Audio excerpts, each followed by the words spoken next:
अभी हम बात करते हैं the number of zeros eight the end of the expression. कोई भी एक्सप्रेशन जिसको आप सॉल्व करेंगे तो उसके एंड में कितने जीरोस आएंगे। जैसे यहाँ पे मैंने एक एक्सप्रेशन लिखा हुआ है, आप ध्यान से देखिएगा इसको, ये मल्टीप्लिकेशन का एक्सप्रेशन है, इसके एंड में कितने जीरोस आएंगे वो हमें देखना है। तो अब शायद हम ये यहाँ पे सोच रहे होंगे कि इसको मल्टीप्लाई करें और उसके बाद निकालें कि एंड में कितने जीरोस आएंगे, तो वो जो है बहुत ज्यादा टाइम टेकिंग हो जाएगा। आपको समझना होगा जीरोस लाने का जो फैक्ट है वो क्या है। एक्चुअली कहीं पे भी किसी भी एक्सप्रेशन में जो जीरो आता है वो आता है 2 और 5 के मल्टीप्लीकेशन से। 2 5 10 होता है। तो जब भी एक 2 और एक 5 मल्टीप्लाई होगा, whenever 2 and 1 5 will be multiplied, in that case we will get a zero at the end of the expression। हमको लास्ट में एक जीरो मिल जाएगा। अब किसी भी एक्सप्रेशन में ज्यादा से ज्यादा 2 कितने हो सकते हैं या 5 कितने हो सकते हैं वो हमें देखना होगा। यहाँ पे हम इस एक्सप्रेशन में ये देखेंगे कि कितने 2s इसमें आ सकते हैं। अगर हम इसको प्राइम फैक्टराइज करें तो 2 का मैक्सिमम पावर कितना आ सकता है, 5 का मैक्सिमम पावर कितना आ सकता है। अब क्योंकि हमें 2 और 5 के पेयर लेने हैं तो दोनों में से जो भी कम होंगे उतने जीरोज आ जाएंगे। और ऑब्वियसली कोई भी एक्सप्रेशन होगा तो उसमें इस तरीके का जैसे एक्सप्रेशन है तो हमें देखना पड़ेगा कि 2 और 5 में से किसका पावर इसमें कम आ रहा है और कितना आ रहा है। जितना उसका पावर आएगा, जिसका पावर कम आएगा दोनों में से, एक्सपोनेंट जिसका कम आएगा, those number of zeros will be there. अब यहाँ पे हम देखें जैसे 6 में अगर मैं इस 12 की बात करूं तो दिस इज 2 का स्क्वायर इंटू 3। 18 की बात करूं तो दिस इज 2 इंटू 3 का स्क्वायर। 15 की बात करूं तो दिस इज 3 इंटू 5। 40 की बात अगर मैं करूं तो दिस इज 2 का क्यूब इंटू 5। 25 की अगर मैं बात करूं तो दिस इज 5 का स्क्वायर। 16 की अगर मैं बात करूं तो दिस इज 2 की पावर 4। 55 की अगर मैं बात करूं तो 5 इंटू 11। 105 की अगर मैं बात करूं तो 521 जा होता है तो 3 इंटू 5 इंटू 7 दिस। अब देखिए 2 का पावर 2 3 6 10 पावर आ रहा है। 2 का पावर आ रहा है 10। इस एक्सप्रेशन में 2 का पावर 10 आ रहा है। 5 का पावर 1 2 2 2 4 1 2 4 5 6। 5 का पावर आ रहा है 6, यानी कि 5 का पावर कम आ रहा है।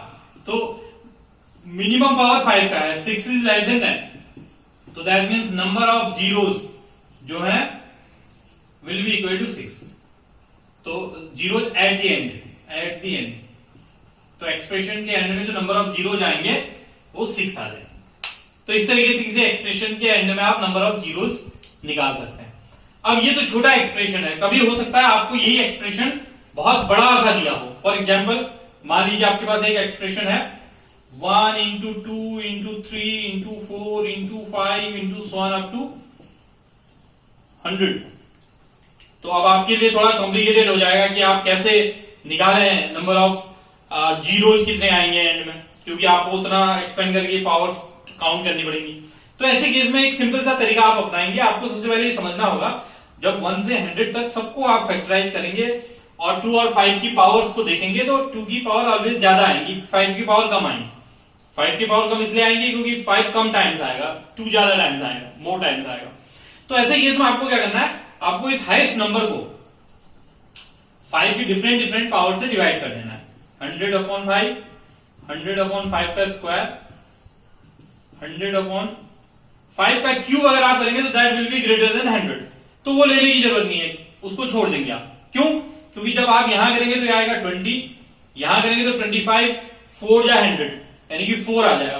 कभी ऐसा भी हो सकता है कि डेसिमल में आए, तो डेसिमल में आने पे आप जो डेसिमल से पहले वाला पार्ट है वही चूज करेंगे। तो देयर विल बी 24, तो there will be 24 zeros at the end of this expression. तो क्योंकि 5 का पावर 24 आएगा इसमें। अब आप कहेंगे, आपको शायद ये लग रहा होगा कि ये सही है कि गलत है, तो एक छोटे से एग्जाम्पल से आप समझ सकते हैं। मैं आपको एक छोटा सा एग्जाम्पल बताऊंगा यहाँ पे। 1 इंटू 2 इंटू 3 इंटू, सपोज हमने 10 तक ले लिया। अब इतने में अगर हम देखना चाहें कितने जीरो जाएंगे तो आप काउंट कर लीजिए। इसको हम कुछ ऐसे लिखेंगे 1 इंटू 2 इंटू 3 इंटू 4 को लिखेंगे 2 का स्क्वायर, 5 को लिखेंगे 5, 6 को लिखेंगे 2 इंटू 3, 7 को लिखेंगे 7, 8 को लिखेंगे 2 का क्यूब, 9 को लिखेंगे 3 का स्क्वायर एंड 10 को लिखेंगे 2 into 5। अब आप अगर यहां पे देखें तो आपके पास 2 का पावर 1, 3, 4 एंड 3 7 एंड 1 8। तो 2 का पावर तो 8 आ रहा है, 5 का पावर 1 एंड 1 2, 5 का पावर आ रहा है 2। तो इसका मतलब इसमें नंबर ऑफ जीरो जो है वो 2 आनी चाहिए, क्योंकि 2 इज लेस देन 8, तो number of zero 2। Number of zeros की अगर मैं बात करूं 2। अब हमारा फॉर्मूला सही है कि नहीं है वो हम चेक कर लेते हैं। हम क्या करते, इस 10 को 5 से डिवाइड करते, फिर 10 को 5 के स्क्वायर से करते, लेकिन 5 का स्क्वायर मोर देन 10 है, तो करने की जरूरत ही नहीं है, केवल 5 से ही डिवाइड होगा। 5 2 जा 10, तो नंबर ऑफ जीरोज 2। तो इसका मतलब हमारा जो फॉर्मूला है दैट इज करेक्ट। तो इस तरीके से आप यूज करके सिंप्लीफाई कर सकते हैं।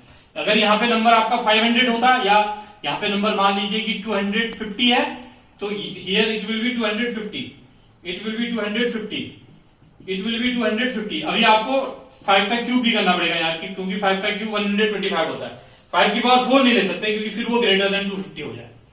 तो आप तब तक 5 का पावर बढ़ाएंगे जब तक कि आपका जो डिनोमिनेटर है वो न्यूमरेटर से कम या उसके इक्वल रहे। ज्यादा होगा तो फिर आप छोड़ देंगे। कहीं पे भी मैंने बताया डिवाइड करने के बाद फ्रैक्शन में अगर आ रहा है, डेसिमल में आ रहा है, तो डेसिमल से पहले जो इंटीग्रल पार्ट है उसको आप चूज कर लीजिए, उतना फिर सबको ऐड कर लीजिए, you will get the number of zeros at the end of the expression. So this is the way how we will find the number of zeros at the end of any expression, right?